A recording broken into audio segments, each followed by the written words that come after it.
Hi friends, welcome to Jaya's garden. நேற்று எவ்வளோ அறுவடை பண்ணணும் அப்படின்னு உங்கள் எல்லாருக்குமே தெரியும் தானே. 2 பேர் சேர்ந்து ஹார்வெஸ்ட் பண்ணியிருக்கோம்.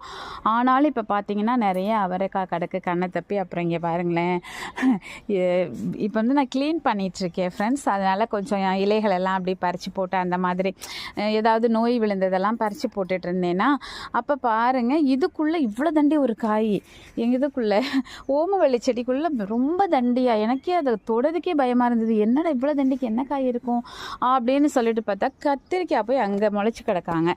பாருங்களேன், கத்திரிக்காய் நேற்று எவ்வளோ பறிச்சோன்னு உங்கள் எல்லாத்துக்குமே தெரியும். இப்போவும் நிறைய இருக்காங்க. பறிச்சிட்டு காமிக்கவா ஃப்ரெண்ட்ஸ்? பாருங்கள், 4 கத்திரிக்காய், அது இவ்வளோ தண்டிக்கு. இன்னும் எத்தனை வரப்போதோ தெரில. அது போக நெற்பவளம் இவ்வளவு, மிளகாய் 2 கீழே பறிக்கும்போது விழுந்திருக்கு.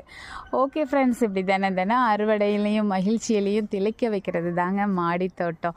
நீங்களும் வச்சு பாருங்கள், இந்த சந்தோஷம் உங்களுக்கும் கிடைக்கும்.